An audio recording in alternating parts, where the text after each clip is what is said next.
can do. All by him. You know, they say it's a we program and all of that kind of stuff. Well, I think it just read better in the book. My experience is that the we keep us together so that the I can do the program. That the fellowship protects me while the program changes me. Now it appears there are certain things which only the individual can do. All by himself and in the light of his own circumstances, he needs to develop the quality of willingness. When he acquires willingness, he's the only one who can make the decision to exert himself. Trying to do this is an act of his own will. It says over and over, you hear in AA, God's will, God's will, God's will, God's will. What about your will? Your will got you out of bed here, cold Tucson morning. Tulsa. Where did I say? Tucson? To create our own city. Trying to do this act of his own will. Your own will is critical. Your own will kept you here. Your own will made you sit on your hands when you didn't want to stay in the meeting at the beginning.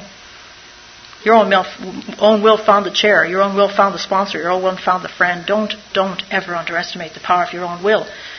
If you don't realize how powerful it is, you won't be able to use it to access God. And you might think that it's powerful enough for you to access another kind of spirit in a bottle. So your own will is critical. And all through the steps, you will be called upon to use your will to make room for God. Over and over and over again, beginning here clearly in the third step, where it says trying to do this is an act of his own will. All of the 12 steps require sustained and personal exertion of your will to conform to these principles, and so we trust to God's will. So, you know, people have a constant question. It's answered differently every time I think of it. But what is God's will? What is God's will? That I use my will to coordinate and integrate with God's will. That's God's will for me. That I use my will properly. That's it. If I use my will properly, I'm doing it with a partner. If I do it with a partner, I got a chance at calamity and serenity having a match. I might be balanced today. It is when we try to make our will conform with God's will that we use it rightly. To all of us, this was the most wonderful revelation. Our whole trouble had been the misuse of willpower. We had tried to bombard our problems with it instead of attempting to bring them into agreement with God's intention for us. This is in the third step, page 40 of the 12 and 12. They're talking about the answer. 3 opens the door. You're already sober. The purpose of the steps is not to get you sober. You wouldn't know what the hell these steps meant if you had a couple of drinks in you right now. But you don't, and you're sober a little bit of time, and you know exactly what they mean. Once we have come into agreement with these ideas, it's really new ideas, the new idea of step 1 and step 2, and the ability to make the decision to use your own will, those are the new ideas. It is really easy to begin the practice of step 3. This must have been about the 18th time I used the word practice. And all the times of emotional disturbance or indecision, we can pause. 10th step is the step of pause. Ask for quiet, and in the stillness simply say the most magnificent prayer in the world. God, grant me the serenity to accept the things I cannot change. Step 1. Courage to change the things that I can. Step 2. And the wisdom to know the difference. Step 3. For it's only by making the decision will you get the wisdom to not do it by yourself. It says in the dictionary that wisdom is to know when my will is not in line with the will of the creative intelligence, the spiritual universe, is to ask a question. A decision is to bring my will and into agreement with God's will, into agreement with my new idea, to turn worrying and judgment over, and to use the serenity prayer. I mean, if I did nothing else but these 3 steps, I could spend the rest of my life doing them. But I would be out of balance because there's 9 more. So let's have a quick cup of coffee and we'll go on to step 4. Okay, we're back, step 4. So now I'm going to go through step 4 and I'm going to try to, as best I can, tell you what we have done, how we approach this personal inventory. I would suggest that if you have not, if you're listening to the tape or whatever, and you have not, done the normal AA drill with your sponsor and done an inventory as it's described in the big book and clearly, then please, don't do this for a few years. But if you choose, this is a personal inventory. There will be nobody on the inventory but yourself. Kind of interesting. So step 4, made a searching and feel. And what I'm going to try to do after I finish the step in the 12 and 12 is describe to you exactly the columns and how we've taken this inventory. It's really more of a fun thing. And of course, it's just a suggestion. Step 4, made a searching and fearless moral inventory of ourselves. Huge step. Starts out, as every step seems to, with a profound couple of words. Creation gave us instincts for a purpose. It's interesting now because he didn't say God gave us instincts for a purpose. He said creation. Anything you want it to be. Anything you believe in. Instincts in the dictionary, and there's 1,000 different. There's a natural or acquired tendency. A few lines down it says, so these desires, these instincts, for sexual relationship, for material or emotional security. So sex, instinct, social instinct, and security instinct seem to be the three. Are perfectly right and necessary and are surely God-given. Yet these instincts, so necessary for our existence, often far exceed their proper functions. Powerfully, blindly, and many times subtly, they drive us, dominate us, and insist upon ruling our lives. Our desires for sex, material, and emotional security, sex, social, or security instincts. I'm trying to use the same three words. And for all importance, for an important place in society, often tyrannizes. Are you okay there, Dorothy? Is it okay? Okay. When thus out of joint, man's natural desires cause him great trouble, practically all the trouble there is. Now, great trouble is powerlessness. Nearly every serious emotional problem can be seen as a case of misdirected instinct. So powerlessness is misdirected instinct. And instincts get misdirected because of fear. When that happens, our great natural assets, the instincts, have turned into physical and mental liabilities. Step 4 is our vigorous and painstaking effort to discover what these liabilities in each of us have been and are. We want to find out exactly how, when, and where our natural desires warped us. We wish to look squarely at the unhappiness this has caused others and by ourselves. By discovering what our emotional deformities are, we can then move toward their correction. Without a willing and persistent effort to do this, there can be little sobriety or contentment for us. Without a searching and fearless moral inventory, most of us have found that the faith which really works in the daily living is still out of reach. And then it goes on to talk about some of the more common emotional deformities, placing sex desire ahead of everything else, obsession for financial security, dependent and completely upon a stronger person for guidance and protection, disillusionment and helplessness, fear. People who go power mad, they give you 1,000 descriptions in the book here. And then whenever a human being becomes a battleground for instincts, there can be no peace. I really could feel that when I read it a while ago, when you become a battleground for instincts. Because isn't that what it feels like when your instincts are misdirected and you can't seem to control them? And I think during those battlegrounds, you can be sober as a judge, but you will not have peace. And I think untreated, misdirected instincts cause a spiritual deficiency. Spiritual deficiency allows you to have no defense against a drink. Every time a person imposes his instincts unreasonably upon others, unhappiness follows. They talk about demands made on other people for too much attention or protection, and love can only invite domination, revulsion. And then they can go ahead to summarize what they've described in the step in the 12 and 12 as being a collision of instincts.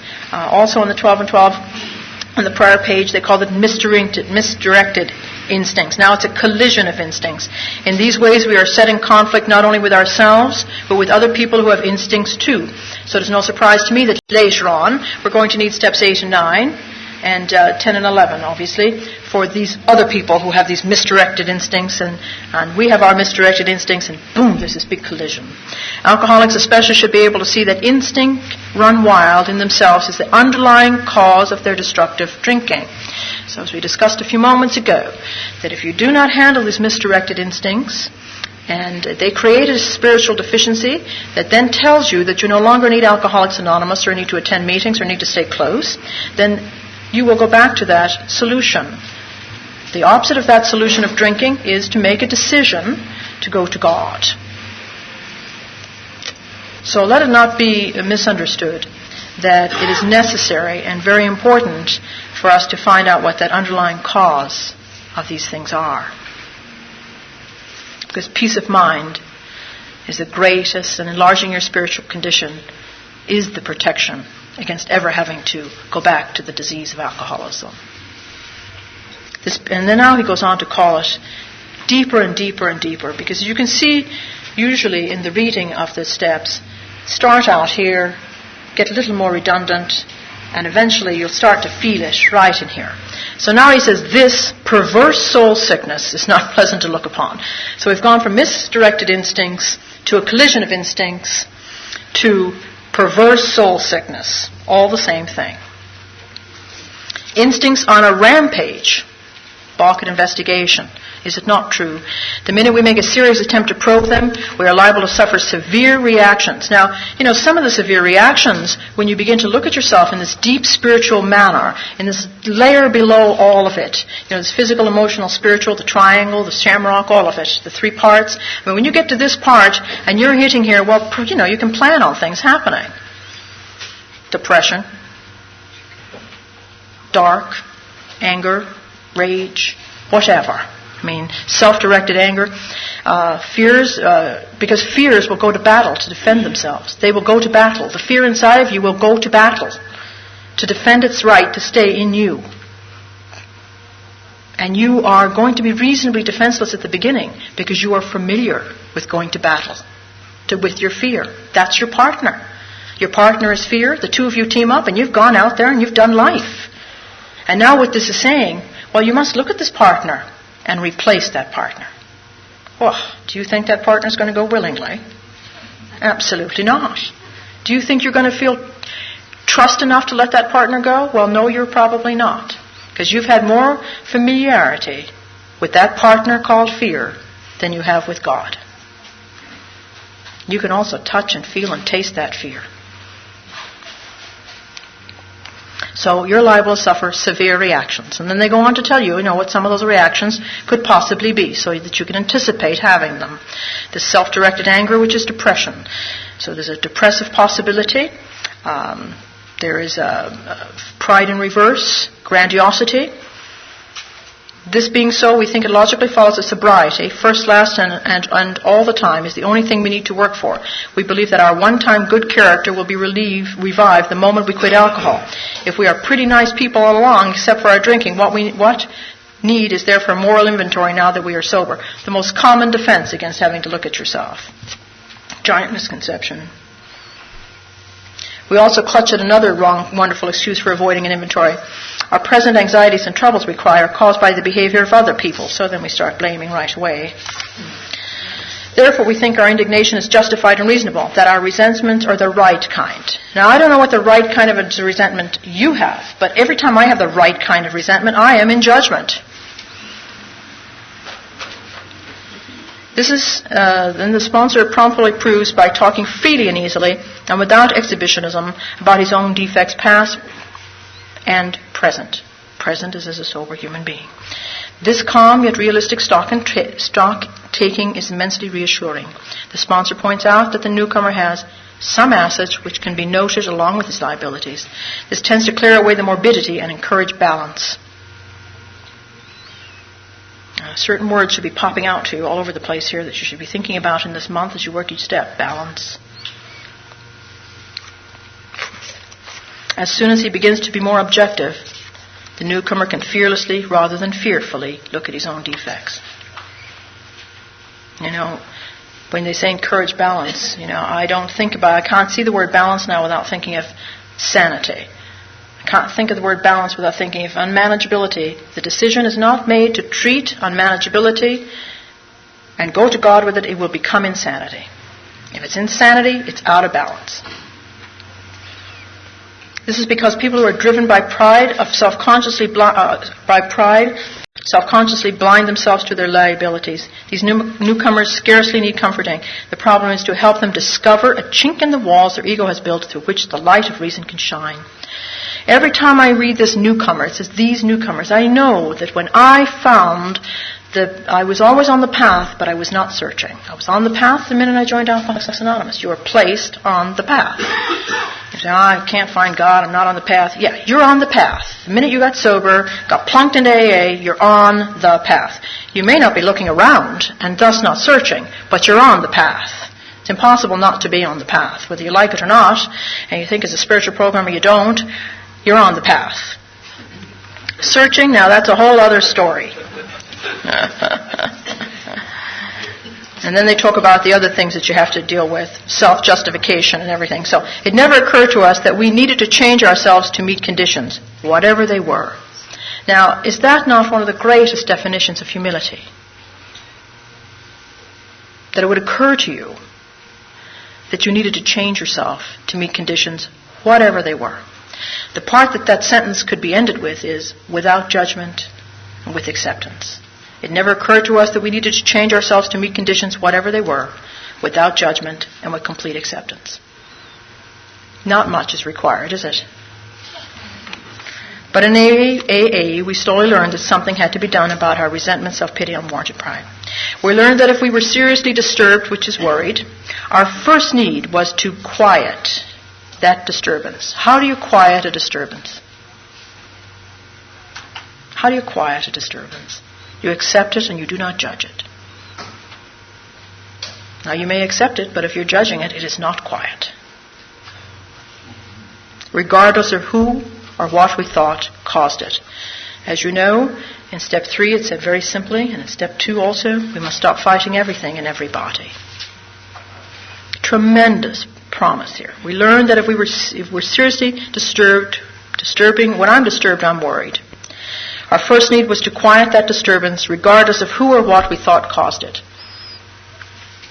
I do that with the Serenity Prayer and the use of the 10th step by pausing now.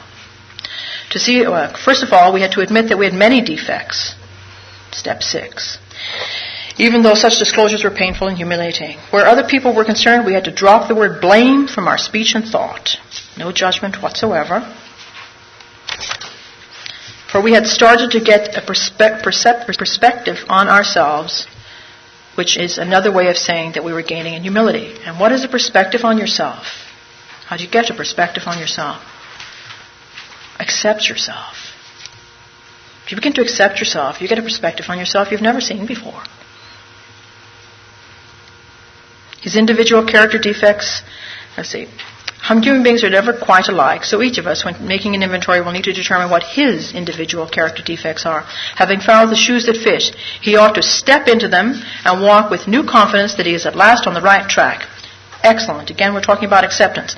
It doesn't say, oh my God, I just found this out about myself, I'm going to obsess and kill myself over this defect of character.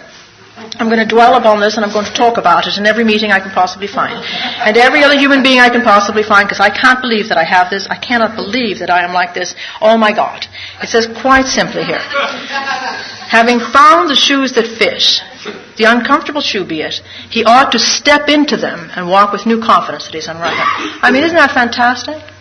Just jump right into this character defect and say, okay, I accept you. Make it fit. Accept it. This is what we're working on.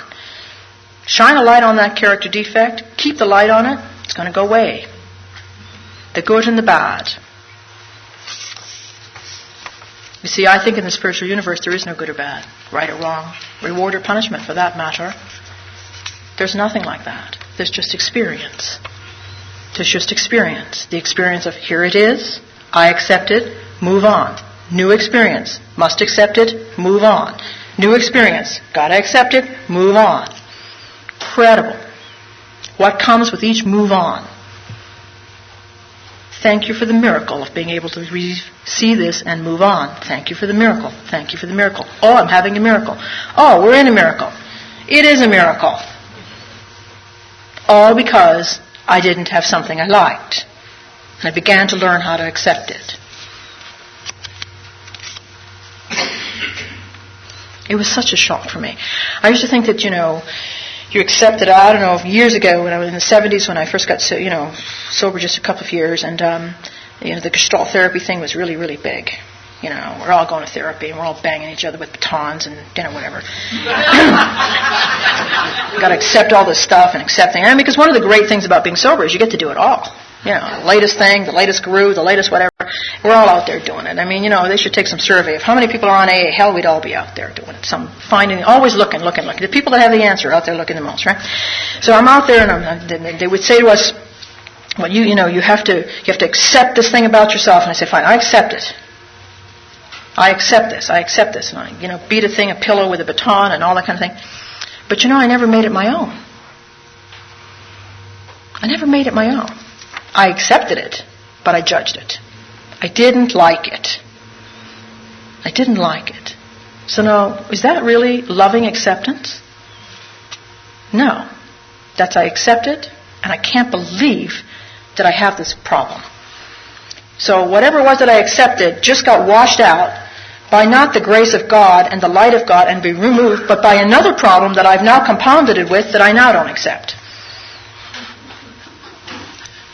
So back we went to therapy, thousands of dollars later, when all I had to do was step into it with new confidence.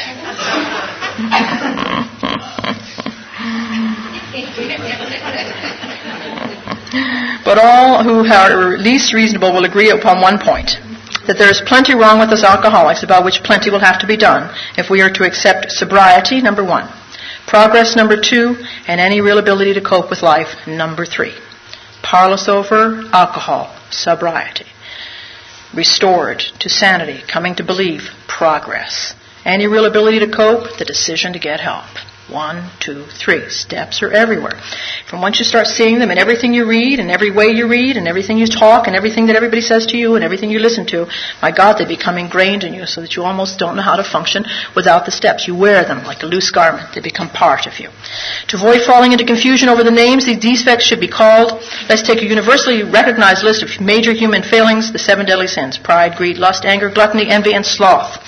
It is not blah, blah, and then they go on to describe all sorts of things here. For pride leading to self-justification and always spurred by conscious or unconscious fears. Very important. Are they real or are they imagined? Very few real fears in life. It is the basic breeder of most human difficulties, the chief block to true process. True process. Process. Code word to the 4th dimension. We're going somewhere.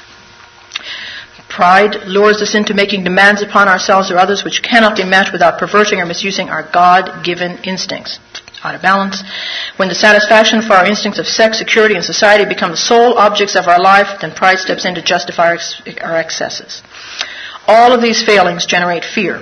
A soul sickness, just said it on page 44, in its own right. Then fear in turn generates more character defects, real or imagined.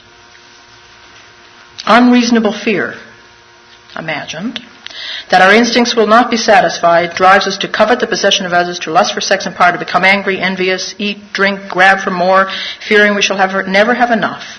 We become sloth, grudgingly, These fears are the termites that ceaselessly devour the foundations of whatever sort of life we build.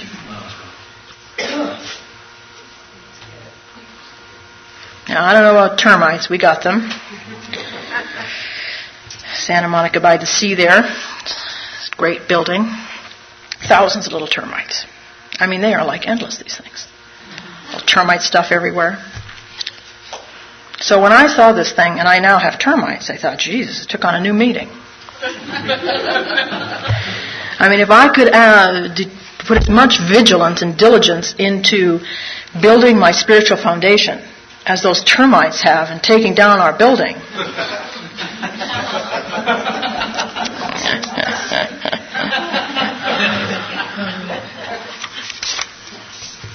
As we persist, a brand new kind of confidence is born, and the sense of relief at finally facing ourselves is indescribable. These are the first fruits of step 4, the acceptance of yourself. His character defects representing his instincts gone astray now have been the primary cause of his drinking and his failure at life. Very subtle, this guy, Wilson. One should remember you're on AA, but, the drinking thing. But your failure at life is your instincts gone array, in collision, da-da. He's done everything to these instincts now that's possible to let you know that they're out of control. That unless he is now willing to work hard at the elimination of the worst of these defects, both sobriety and peace of mind will elude him.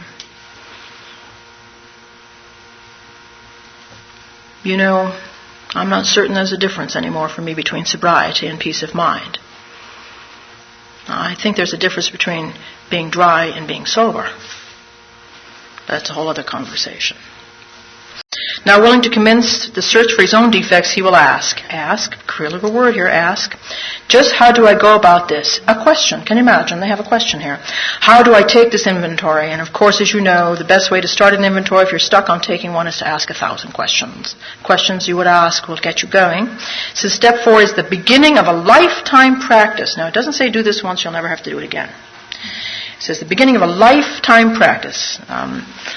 Unless there's something pressing in my life, every April I take a very thorough, fearless and searching inventory based on the thoughts that are in my mind the day I take it. I do not start at the beginning as I did for my original AA inventory. I start from today. I'm usually worried about tomorrow. I only have 2 things that frighten me now. That I'll lose what I have and not get what I want. Everything else falls by the wayside. He might make a rough survey of his conduct with respect to his primary instincts for sex, security, and society. When, how, and in just what instances did my selfish... And then they go on with hundreds of questions here. What? Just how did I? How did I? Will I? When will I? Did I? Also, the importance for most alcoholics are the questions. The questions are very important. And I'm not going to go into all of that now, but the next two pages are nothing more than tons of questions you can ask yourself. And then it says, and friends will need to cross-examine themselves. Well, now how do you cross-examine yourself? You ask yourself 100 questions. The most common, so then the questions of life become critically important as we get closer now to step 11. The most common symptoms of emotional insecurity, worry, anger, self-pity, depression, etc., they're all the result of fear, as we know, and they go on to talk about all the results of having that fear, where we would fall, past, present, future, your financial insecurity, or if my disturbance was seemingly caused by the behavior of others, why do I lack the ability to accept the conditions I cannot change? Serenity prayer. These are the sort of fundamental inquiries that can disclose the source of my discomfort, indicate whether I am able to alter my own conduct, or so adjust myself serenely to self-discipline. Very interesting statement now. Whether I may be able to alter my own conduct, or so adjust myself serenely to self-discipline. Now, you may be able to take contrary action and just stop it right away. But there's a very good chance that you're going to have to practice the habit of stopping. How do I stop? How do I stop? I can't stop. No, you're just not practicing it. If it requires stopping every second, then that's what you have to do. If you're capable of not drinking a second at a time, a minute at a time, an hour at a time, 24 hours a day at a time, then you're capable of stopping a negative thought in that darkness, 1 second at a time. Same exact thing. We are practiced at the habit. We are practiced in how to have the habit of change. We are sober. We have practiced the habit of not drinking. What could be bigger? We're experienced in that already. Anyway, it goes on to talk about the questions and the questions and the questions and the questions and the questions. Therefore, thoroughness ought to be the watchword for taking an inventory. In this connection, it is wise to write out the questions and the answers. It is an aid to clear thinking and honest appraisal. It is the first tangible evidence of our complete willingness to move forward. Later, as a result of these questions and answers, and what we do in our group is in the 5th month, we ask each other questions. We know each other so intimately now that we just ask each other back and forth, well, what about this and what about that? And how did you do with that? And I understand that you had that. And it's amazing what we can remember about each other from year to year and month to month. And, last month this was happening to you. You never mentioned it. What happened? Well, two things have happened when somebody never mentioned something that was a big deal a month before. A, the miracle happened, it's gone. Or B, they've self-justified it and it's buried and it's going to come back up. That's what good friends are for on AA. So later, these questions become open-ended questions, and you ask God for the answer. Now, on the fourth step, this is exactly what we do. You don't have to write any of this down, and maybe in the tape, but I'll try to explain it to you. We know now that for ourselves, and we've been sober, I would say the consensus is a reasonable period of time. We've all done the sponsor thing, and the inventory is the correct way. So now what we're doing is we're just doing it in our current day life. So the first thing we do is we get a piece of paper and we make a big, we put a T-square on it. You draw a line with a line down the middle and it's got two sides. And we list our fears. Well, actually, erase. The first column, we just list our fears. Just list our fears. Spontaneously list our fears from this moment, today, now. Boom, what's on your mind? Unedited, free-flowing thought. Just list anything. Spiders, I don't care. Anything. List the fears. Spontaneously. One right after the other. Maybe you'll have 3, maybe you'll have 30. It doesn't really matter. It's irrelevant. Lots does not mean good inventory. It probably means nonsense. After we listed the fears spontaneously, we then go back and we sweep the file. This is what I do. I'll personalize it because it's my own experience. I sweep the file in my mind. Now, in my mind, there are 3 little files. Big, really. There's a file that says sexual instinct, social instinct, security instinct. And I go through that sexual instinct file and I think, is there anything bothering me? Because fear is a bother. If I'm bothered by something, a slight sense of unmanageability, there is a fear brewing in there that is ready to go to battle with me. So I say, is there anything in there now that just bothers me, that I'm curious about? And I sweep that file. I say, oh, no, that's okay. And then I go into the, what should I choose? Sexual one. Then I go into the financial, the security file, which is about money, property. And I sweep that file. I see if there's anything bothering me in there. And then I go to the social file. And I look in there and I see now if there's anybody threatening me or I do feel whatever, what's going on in there. And I check that out. And I list any fear that comes out of that process of just saying what's in here, what's in here, what's in here. And I just write it down. And that's all there is in me today. I don't go back to when I was born, when he did it and she did it and they did it. Today, I survived my alcoholism, I survived my childhood, and I'm surviving Alcoholics Anonymous. I'm current. So whatever's left on me today, that's what I do. And then I add them up. 1, 2, 3, 4, 5, 10, whatever. And I put down the number. I add them up because I do it from year to year and it's just fun. The next column is that T column. Draw a line, separate it down the middle. On one side, I put worry at the top, and on the other side, I put judgment. Because you see, all of my fears, my experience, produce only 2 things. I either end up worried or judging you or myself. If I worry, it's about the future, so I put the word future under worry, and if I judge myself, it's about the past, so I put past under judgment. So I have today's fears, and I have the result, untreated, of those fears. Worry or judgment. I then take the list of fears, and I check. I look at each one at a time, check worry or judgment. I try to pick one. Since nobody's testing me here, it doesn't really matter whether I, pick the right one or not. It's about me. It doesn't matter. And I try to pick one, only because it's easier to not have confusion. If I absolutely can't pick one, I mark both. First year, I marked both on everything because it's my nature. Second year, I really try to analyze it. The third year, I thought, this is ridiculous. I just flashed through it. And then I added them up. And I realized, pretty much for me, over the first few years, I spent, let's say I had 100 fears. making this up. And I added up the two columns of the worry and the judgment. Well, for the first few years, I was really a big judger.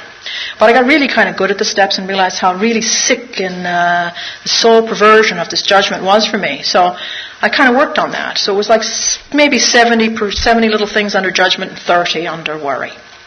And then the next few years, God, I started to worry a lot. I'd be sitting around in the third month, the month where you listen to yourself think. And I'd be thinking to myself, like pretending I worked for the AA Times or something. And I would think, now I'm going to report everything that Lila thinks in the third month, in the month of March.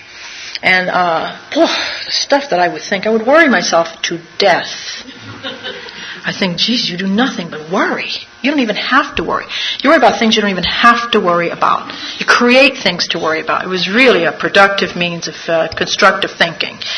So now it doesn't really matter. Because the ultimate in 10, 15 years from now, you're going to find out there's no worry at all. It's all judgment. You wouldn't even be worried about it if somebody wasn't going to judge you or you weren't going to judge yourself. But it doesn't even matter in AA if you know the answer. It's more fun having the process and the search. The third column gets to be really fun. It's one of those columns with two parts. And on the one side we put imagined, and the other side I put real. Because there's only two kinds of fears they just talked about in the fourth step here, and they're either real or they're imagined. They're conscious or they're unconscious. They're either real or they're imagined. And I go back to that list of fears and I check. Real. Now the first couple of years they were all real. Everything was real. Well, the next few years they was a little mixed. Oh, very rarely do I have a real fear anymore. Most of them are imagined, the worst kind. They're like little termites in there. Imagine. And then I total them up. Now, any that appear on the real column, I then say, as a result of what I imagine, or what I believe, rather, to be a real fear. And there's a handful. Maybe if you have 30 fears, you'll probably have 10 that might be real. Real. That somebody could be dying is a real problem. Or any real things. There's some real stuff that happens out there. And beside that real thing, I put down what the nature of me, untreated, does with it. Because if I have a fear, untreated, I will end up greedy, pride, envy, sloth, lust, anger, or gluttony. My reaction, without question, will be one of those 7 deadly sins, and or 2 or 3 of them, all at the same time. Don't get out of bed for a week, sloth. Overeat, 15 tons of ice cream things, gluttony. Not eat at all, gluttony. Don't sleep at all, sloth. Every coin has a side. Just because they mention these sides doesn't mean that in today's sophisticated world we don't have much more clarity now about what these things are. Greed, pride, envy, sloth, lust, anger, and gluttony. How many people, when you were upset about something, have you gone to for sex, comfort, or something? When really, did you care about them at all? Or you're just needing to satisfy yourself? Really, it gets really a depth of honesty that's extraordinary when you start to look what that fear will motivate you to do. The next column is just a column, and in there we put down, beside each fear, or after each of just the real ones now. If they're imagined, they're absolutely irrelevant. You will bring them back and bring them back and bring them back. And if you bring them back enough, and they go untreated without any spiritual application at all, then eventually you're going to make them real, so they'll get there. It's a matter of time. In the last column, we list then the instincts that are out of balance and what those character defects become. Selfish, dishonest, self-seeking, and inconsiderate. That's what happens to me. If I'm greedy, I am obviously selfish. However, any of them can be selfish. The best thing is if the basic fear is that you're going to lose what you have and not get what you want from me. This is my experience. Well, and I think that you're going to threaten what I have. you can bet I'm going to be selfish. If I think that you're not going to, or you're going to prevent or be in the way of my getting what I want, well, there'll be nobody that will be more dishonest and self-seeking than me. If you say to me, gee, I think you're a little out of hand here, and maybe you really are just afraid you're going to lose what you have and not get what you want, well, I'm going to be dishonest and say, how could you say such a thing of such a spiritually endowed person as myself? And if you insist upon saying, well, gee, maybe, you need to look at that, well, I will become inconsiderate and tell you to go straight to hell. It's none of your business. That's real life. Now, maybe I won't be right up front about it. Maybe I'll just be passively aggressive, snub you, or some stupid thing like that. The sandbox of life, which I've learned how to play in AA, means we throw sand on a lot of people, and a lot of people threw sand on me. We all stayed sober. But I've had all these instincts go completely out of whack in Alcoholics Anonymous. I've had all those fears, most of which were imagined, most of which produced extreme worry and judgment in me, caused ulcers, all sorts of things, go completely out of whack, put me in a state of greed, sloth, envy, lust, jealousy, all those things. And then I end up having this overwhelming sense of selfishness, dishonesty, self-seeking, or inconsiderate nature, and then I wonder what the hell's wrong with me.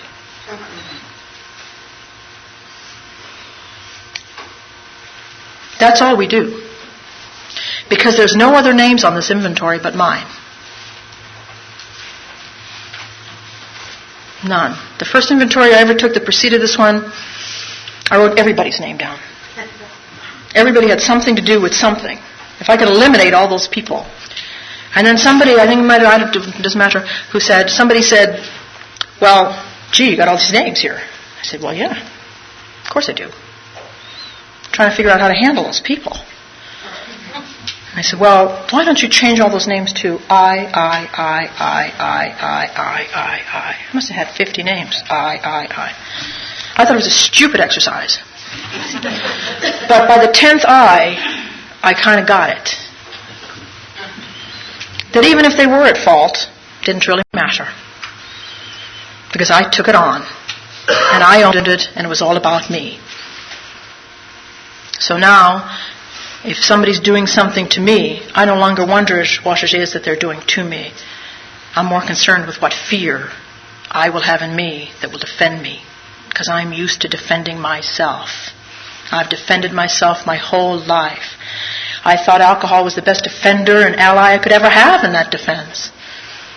Just because I got sober didn't mean I stopped defending myself. I now protect myself. Very different feeling. Very different feeling. Protecting myself means I can step aside. Stop fighting everything and everybody. If I have a moment of pause, and I can do that. Say, gee, I'm powerless over the situation. I need some power. I better make a decision to get that power. What's in the way? Better talk to somebody about this. I'm about to go off and kill the person. Well, I better accept that I have not handled this very properly thing. I just shot them. I better accept that about myself. It was a bad day. Oh, boy. Listen, God, I just shot somebody. Really sorry. The sky didn't open up. No thunderbolt came. Just this overwhelming feeling like, oh, wow. Okay, Lila, that wasn't very nice. But what are you going to do about it? Well, I'll see if I can wake him back up. Help me. Please help me. Because I can't do this by myself. Gee, did I really shoot you? Thank God the bullet missed. I'm really sorry. Try not to do that one again. My fault. I was having a bad day. You got in the way. You cut me off. I didn't do the first step and realize I was powerless as soon as you did that. I didn't ask for power to get some help. I didn't make the decision to go to God. I didn't look at the fact that when somebody cuts me off, it threatens me, makes me feel insecure, because I'm not feeling really full of myself today. I feel actually a little less than. I didn't talk to anybody about how less than I felt, and then you cut me off, made me feel worse, and hey, that's what happens when you got untreated madness and instincts out of collision. So I had to shoot you. I'm going to try not to do that again. And the guy said, how could you feel like that about yourself? Hey, because God loved me anyway, even though I tried to shoot you. And you know what? The fact that God loved me so much, I can't believe I didn't get thrown away for trying to shoot you. I can't believe that I'm not going to go to hell for trying to shoot you. I can't believe that nothing bad's going to happen to me. I'm probably never going to shoot you again. Unless you cut me off. No. So I'm very, very sorry. I'm very, very sorry. And the next day the guy comes and cuts you off again just to see if you're going to shoot him. Only this time, say, hey, wait. I'm going to pause now. I've made this mistake before. If I do it again, it's a new mistake. I'd rather not make it. I'm going to pause. I'm powerless over this son of a bitch cutting me off. I'm going to get some power. I'm going to make a decision to not react to that. To go to God and not to insanity.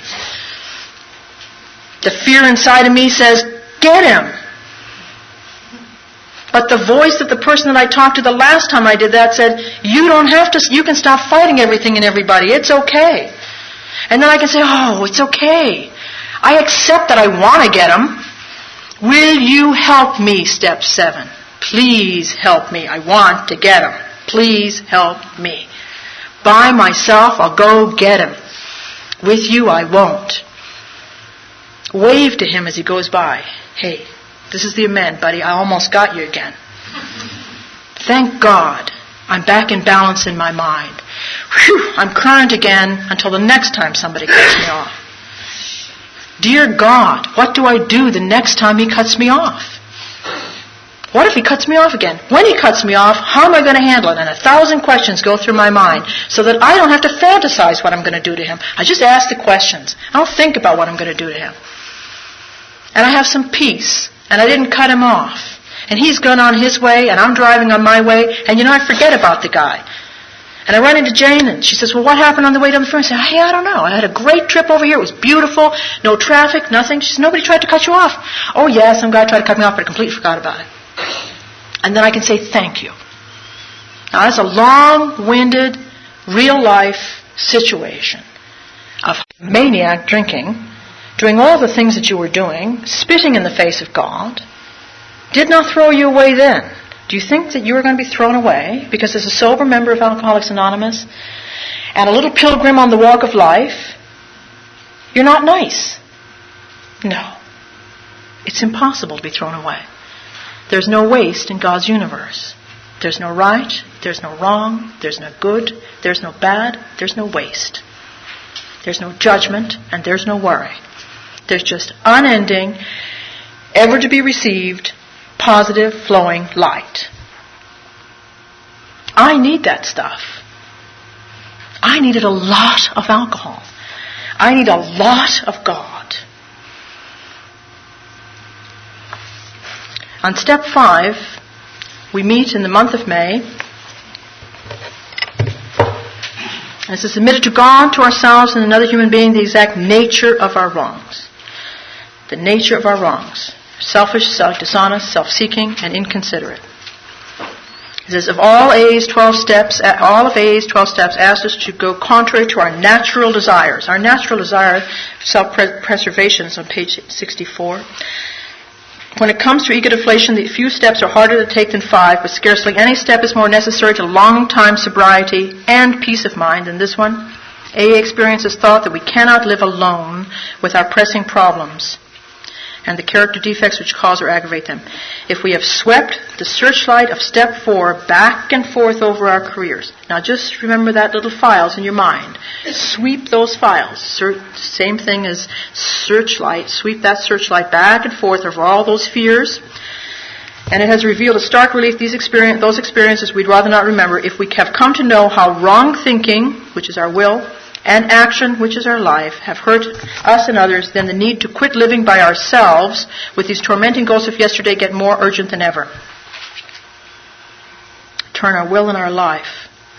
Our will is our thinking, and our life is our action. He just changes the words of the 3rd step.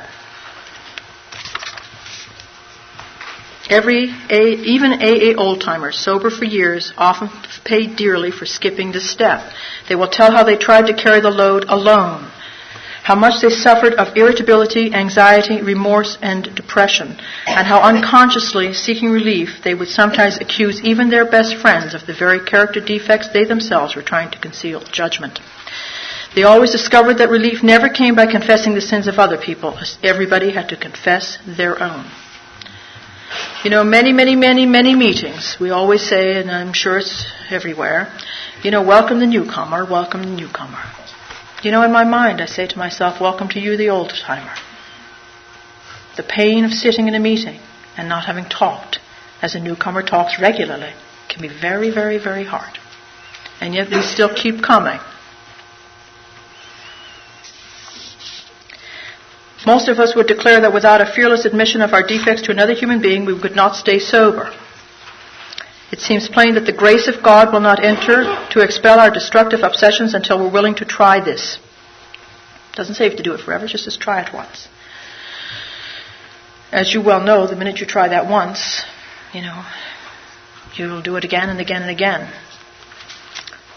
What we are likely to receive from step 5, for one thing, we shall be rid of this terrible sense of isolation we've always had. Almost without exception, alcoholics are tortured by loneliness. We don't quite belong. There was always that mysterious barrier we could neither surmount or understand. We were finally struck down and left in terrified loneliness. The sense of belonging was tremendously exciting, and the isolation problem can be solved as a result of communicating with another alcoholic or anyone on the search. But we soon discovered that while we weren't alone anymore in the social sense, we still suffered many of the old pangs of anxious apartness. This is sober. Until we had talked with complete candor of our conflicts and had listened to someone else do the same thing, we still didn't belong. Step 5 was the answer. Sitting there all alone, wondering what the hell's wrong with you? Just call somebody. Start talking. Call a friend on AA. You don't have to call anybody that'll tell you what to do. You don't need to be told what to do.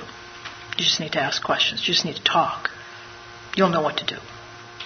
The vital step was also the means by which we began. This vital step was also the means by which we began to get the feeling that we could be forgiven, no matter what we had thought or done. Here they're saying clearly, get rid of this concept of judgment. It is an impediment to your spiritual process. The greatest shadow I cast on my own light was a shadow of judgment of myself. When I stopped judging myself and realized God loved me anyway, I was humbled by that. And I have been unable to judge as severely my fellow man since that day, or myself. That doesn't mean I don't do it now. It just means not as much. But it was only when we resolutely tackled step 5 that we inwardly knew we'd be able to receive forgiveness and give it too. I was so happy to see this. Giving forgiveness and forgive the guy and forgive. Receive, it says. Receive forgiveness. Who needs the most reassuring forgiveness of all? Who needs to reassure me and forgive me more than anyone else I have ever met in my life? Me. Another great dividend we may expect from confiding our defects to another human being is humility, a word often misunderstood. Of course, now they're laying the groundwork for 6 and 7. To those who have made progress in AA, it amounts to a clear recognition, which is acceptance, step 6, of what and who we really are, followed by a sincere attempt to become what we could be, humility in 7. Therefore, our first practical move toward humility must consist of recognizing our deficiencies, step 4. No defect can be corrected unless we clearly see what it is, step 6.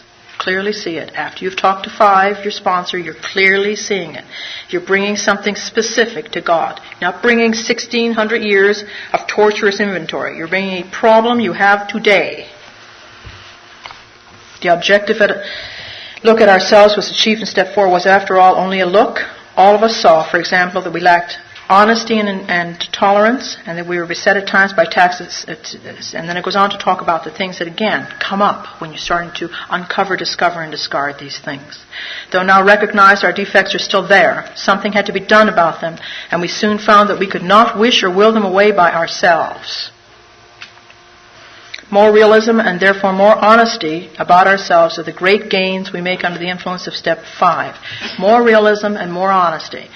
You get more realism and more honesty when you talk to another human being who you can honestly get feedback from. That's why it's important not to talk to somebody that's going to give you direction, but that's going to give you experience. It's going to share their experience. Big, huge, giant difference. It says that we couldn't praise ourselves fairly. Too much guilt, too much remorse, too much worry, too much judgment. Only by discussing ourselves, holding nothing back, only by being willing to take advice and accept direction, could we set... And now, what is this direction? How to use the steps to get to God. That is the only direction that we really should be giving each other.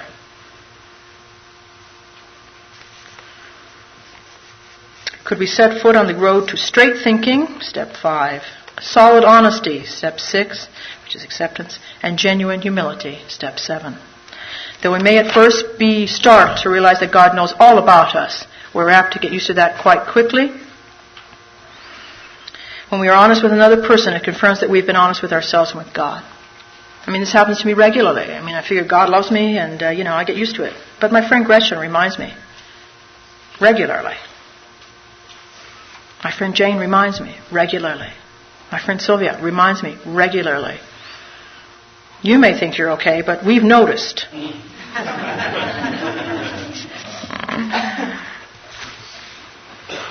Going it alone in spiritual matters is dangerous. Lacking both practice and humility, they delude themselves. That is what can happen if you do it by yourself. Direct guidance we may receive while we are still so inexperienced in establishing contact with a power greater than ourselves. So it's the beginning of the practice. You just need somebody along the way. It's another little bridge to cross. It's another little threshold. I mean, that's what it's about. That's what the book is for. That's why he wrote it. So that you're not alone. Let's see. This person may turn out to be one's sponsor, but not necessarily so. It may turn out, however, that you'll choose someone else for the more difficult and deeper revelations. This individual may be entirely outside of AA. Everybody has the ability to transfer and be a channel. Absolutely everybody. I now, when I go to bed at night and I ask my questions, what do I do about this? How do I handle this? Should I? Should I not? What do I do? I mean, I expect that the answer could come in the front of the New York Times, the Los Angeles Times, the Wall Street Journal, watching some hokey television show, from Charles, from anybody, from somebody that I run into, from the waitress. Anybody. I no longer limit myself to just a person or a couple of people. But if I feel that I'm a little dark and I've cast a shadow on that light, then I go to the most spiritual person I know and I say, something's wrong with me. Something is wrong with me. And we'll end up talking about God, or I'll call Chris Hicks, Chris, the last name, and I'll talk to her because she's been there a little further down the road than me and a little, understands the spiritual thing. That nothing happens to us unless it's a spiritual problem. And we'll talk about how lucky we are and how good it feels, and we'll talk about this God thing and about this search and how fortunate we are to just be here. And while all around us is all these things are going on, and people are dying and living and in pain, and we'll think, oh wow, not because we're not in pain that day, but because we know we have somewhere to go, we know we're on the path, we know we're going, and we know we'll never be alone again. And I have to be reminded of that. And when I hang up the phone, I don't know what the hell the problem was that I had that called in the first place.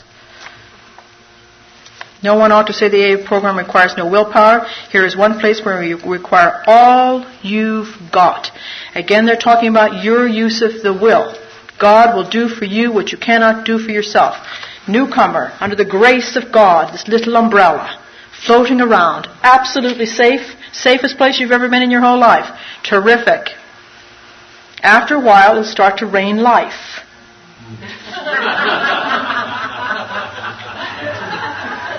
If you have not waterproofed your little umbrella periodically, it's going to rain through. You are going to need the steps. You will need your will to put your little finger up, another little finger, cooperate, get the water repellent. Before long, your listener may tell a story or two about himself, which will place you even at more ease.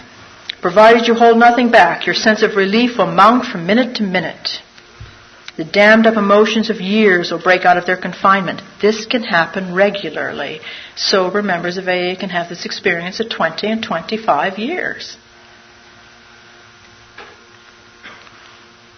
I mean, I had so many dammed up emotions at 18 years, I almost blew the dam.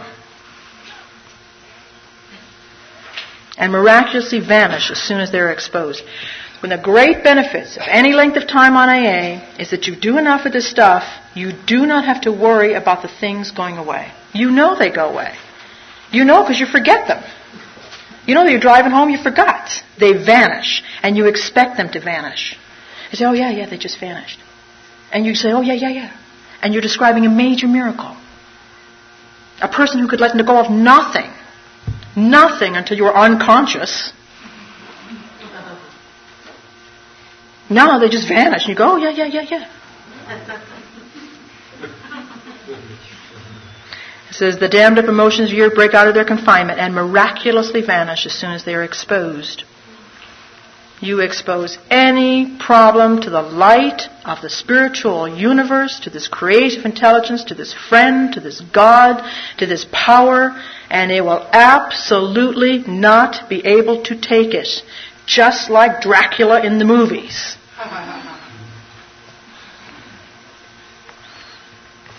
And when humility and serenity, which is acceptance, are so combined, something else of great moment is apt to occur.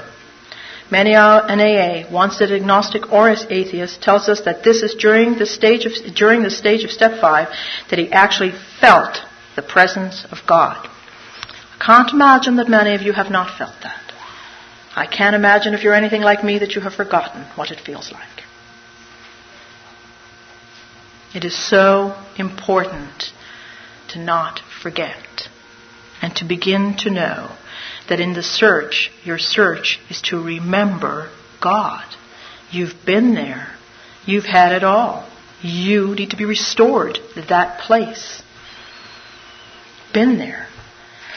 You know the little story about the little person that had a baby. They had a little child, and then they went and had another little kid. I'll give you 2.5 seconds. And they had this little baby, and the little one that was already, a couple of years old, wanted to privately and quietly and by themselves, alone, talk to their new baby brother. And the parents were so, oh my God, we can't do that because, the kid could go in there and strangle him. I don't know, the usual paranoia. And finally they decided, well, we must. So they set up a baby monitor with the little new baby boy and a baby monitor outside the door so that if the little girl did anything to the little brother, they would be ready. They clearly have forgotten God, but that's okay.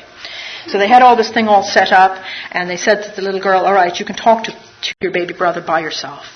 And sure enough, she was delighted, and she closed the door, and they closed the door, my God, in there with the baby, and went up to the baby's crib and leaned down to the little boy's ear, brand new little baby, and said, help me, I'm beginning to forget God.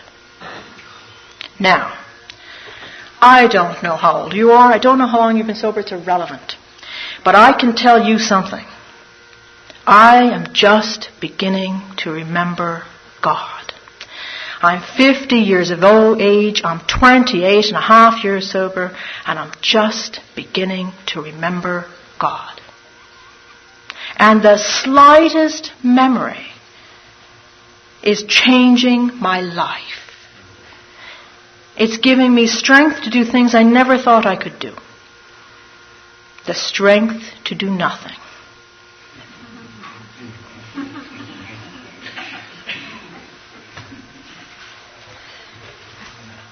And even those who had faith already often became conscious of God as they never were before. This feeling of being one with God and man, this emerging from isolation to the open and honest sharing of our terrible burden of guilt, which is worry, brings us to a resting place. where we may prepare ourselves for the following steps toward a full and meaningful sobriety. In the big book after step 5, it suggests a point of review. They talk about now getting ready to deal with the less violent aspects of our defects. In step 6 is what we will do.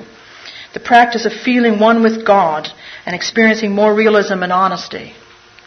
So it's a time to rest and enjoy the practice of accepting and noticing the numerous miracles you have and will receive in response to these questions that you ask. It's a time to prepare to do nothing, to enjoy the gift of retrospect, to stop and to rest.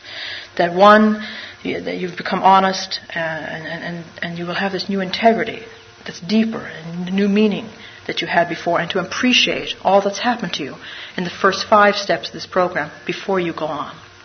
Before you go on. Before you go on. Time to rest. So that there's no more secrets. You're not going to bring any more secrets. Because when you get to step 6, well, it's all different. It's a whole new journey. It's the why on the road, you know. It doesn't matter which side you take, but there's one side that gets you there a little faster. And it's the side where it says step 6. Became entirely ready. But before you get there, it tells you to rest. Go back. Make sure that you've cleaned up the road, your side of the street. Make sure that you're not bringing in unnecessary baggage. It's going to tire you out. Step 6. We're entirely ready to have God remove all these defects of character. Sorry, I forgot something. In our meeting on step 5, in our step practice, out of step 4 came an old idea. Now let's use the most universal old idea. I am not enough. It's an old idea. It's an old idea. It's an old idea. And in step 5 we talked about it and we refined it. And some people have, and an old idea is that one woman at one time had been attacked and she was afraid, and she was afraid she could not protect herself, and that was her idea. That was the old idea that she still carried with her, and most of them. But there's lots of old ideas. Even an old idea, you could all come up with one in about half a minute if you just look at your life today. And in the 5th month, we discussed that old idea, and we wrote it out, and everybody had their old idea. And now the 6th month, and in the 5th month, we thought, what is the opposite of that old idea? To be enough. To not be afraid and to feel that you're protected. It could be as simple as I worry too much. Help me not to worry. 1,000 things. I can think of a million old ideas. And in the 6th month, every single solitary day, we take that new idea. That new idea. And that is what we accept the old idea, and we remind ourselves of our new idea. And in the 6th month, we accept our old idea as being the nature of who we are. We don't do anything about it. We don't try to change it. We just accept it as being the nature of who we are. And when that old idea produces those fears that cause us to act out, then we stop that immediately. We take contrary action. Because the second that negative thought comes along, that starts to, and you don't catch it, and you don't realize you're powerless over it, and you've got to get the power and make the decision to stop it. The minute that thought comes along, it's no different than having a sip of a drink. One's too many and 1,000's not enough. That thought will occupy you. It has to be stopped immediately. So, well, what do I do? How do I do it? I can't stop. I'm obsessed with these things. I'm obsessed with... Yes. Stop. How? Stop. But I can't stop. Stop. There's no other way to take contrary action but to stop. People who are stalk people. How do I stop stalking them? Oh my God, I find myself in the car driving over. No, you don't. You thought about getting in the car. You missed the moment when you thought about it. We all think before we take a drink. We all think. If you get sober, drink, you're going to drink that decision stone cold sober. You're going to make the decision months before you drink, by the way. Or days if you're new. You're going to be thinking about that in advance. You're going to build that up. You're going to never, if you take contrary action, why, it'll go away. It'll vanish miraculously. But if you don't, why, pretty soon you're going to be too far gone. That's the 6th step. We're entirely ready. What do? Stop thinking. If you have a negative thought, they talked about it earlier in the 12 on 12. Negative thinking. Stop it. Now, I don't mean discuss it, analyze it, obsess about it, and review it with everybody you've ever met in Alcoholics Anonymous. You should be spending all of your time, if your experience is anything like mine, it will take all of your time to not do it.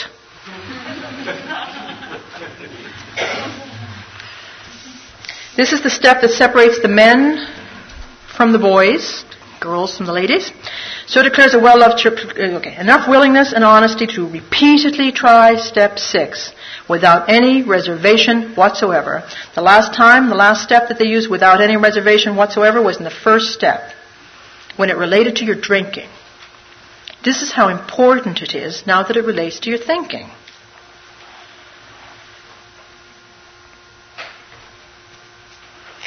God can and will, under certain conditions, remove defects of character. The often disputed question of whether God can and will, under certain conditions, remove defects of character will be answered in a prompt affirmative by almost any AA member. To him, this proposition will be no theory at all. It will be just about the largest fact of his life. Somebody said to me, I never got that. I said, did you drink today? Well, no, I've been sober, 17 years. I said, you got it. You just didn't recognize the miracle. You got it. The greatest defect that can be removed is the need to practice the disease of alcoholism. It's the greatest character defect I ever had. It was a sum total of every fear I ever had, saying, Lila, we have the answer for you. And I believed it. And then one day, they said, we are sick of you. You're not handling this answer very well at all. You're overdoing it. So why don't you just kill yourself? Well, I'm trying, for God's sake. Christ, I could live a long time. Well, we're fed up trying to help you. So go ahead, use us, and you can you'll have the socially acceptable form of suicide. You can drink yourself to death one day at a time. Nobody will stop you.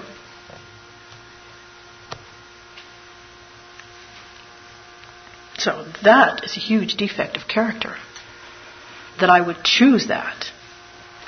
It's gone, vanished, blink, miraculously gone, vanished.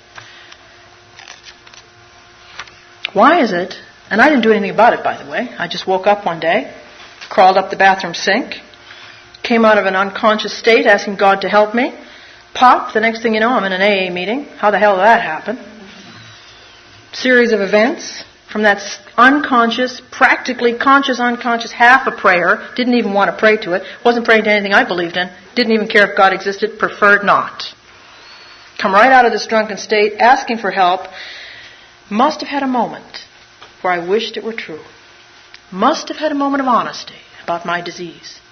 Must have had a moment where I needed the hope, like the second step. Must have had a moment of faith where I said, that's enough. It's a decision. And that set into motion events that changed my life, that ended up with me being in Alcoholics Anonymous in the strangest and most abstract way. Now, I don't think I can get help on a small little defect of character like selfishness or something. When my whole life can be changed in a prayer that was half conscious, half unconscious, didn't even want to have it. Powerful stuff.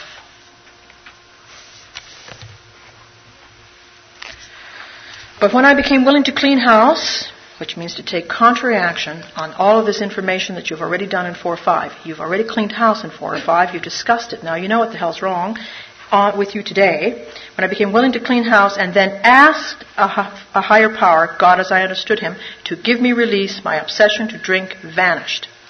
It's exactly the same today. When I'm willing to clean house and I ask my higher power to help me, whatever it is, as I understand that God to be, to give me release, my obsession will vanish. It was lifted right out of me, miraculously vanished. When I got in the habit of bringing these old ideas and accepting them about myself and giving them to God and saying, what do I do about this again? It became so clear to me over the years that every time I asked, I forgot the next day that I had this huge monumental problem the day before. And it was big the day before, big enough for me to have to stop and write this stuff out. Take a moment, big enough to pause. And I forgot. Now, I don't forget anymore, I just kind of expect it now. So I do it faster because it works. In AA meetings all over the world, statements just like this are heard daily. It is plain for everyone to see that each sober AA member has been granted a release from this very obstinate and potentially fatal obsession. So in a very complete and literal way, all AAs become entirely ready. The minute you stopped drinking, you became entirely ready to make room for God. Entirely ready. To have God remove the mania for alcohol from their lives, and God has proceeded to do exactly that. Listen to this. Having been granted a perfect release from alcoholism. Why then shouldn't we be able to achieve by the same means a perfect release from every other difficulty or defect? Couldn't be more clear. This is the riddle of our existence, the full answer to which may be only in the mind of God. Nevertheless, at least part of the answer to it is apparent to us. I believe if you practice the steps, it happens every time, each and every time, never not to happen. I have never not had it happen in the years that I've practiced. Never not had it happen. When men and women, by the way, that doesn't mean that I perfect release, means that I leave it perfectly released. That's why they have the 10th step, for when I go back and bring it back out of the box, brand new, as if it never was released before. When women pour so much alcohol into themselves, they destroy their lives, they commit to a most unnatural act, out of balance, instincts out of balance, all of the usual things we just talked about. To find their instinctive desire for self-preservation, they seem bent upon self-destruction. By the way, just because you join Alcoholics Anonymous, this bent for self-destruction does not change all the changes you stopped drinking.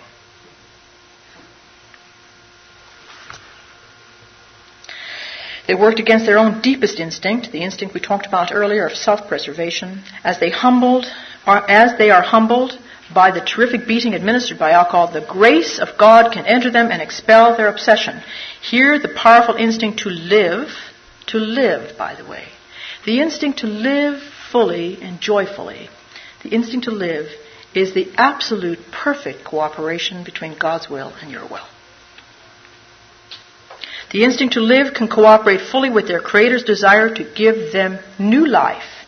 Means anytime you want new life, you can have more. Anytime you burn out the old life, anytime you use it up, anytime you throw it away, anytime you forget it, anytime you lose it, you can have more. Anytime. For nature and God abhors suicide. But most of all, and suicide. Don't forget the suicide. To allow yourself to dwell in your negative mind day after day is suicide of the soul. Every normal person wants, for example, to eat, which is security, to reproduce, which is the sex part, to be somebody in the society, which is your social instinct, of his fellows. He was given, he did give man instincts to help him stay alive. It is nowhere evident at this time, at least in this life, that our Creator expects us to fully eliminate our instinctual desires. They talk about this balance is a very big thing in 4 and 5. As you know, you have to have the sense of balance. If you think you're going to be perfect right now tonight, you're out of balance. Whacked, already on a deficiency level. You think you're on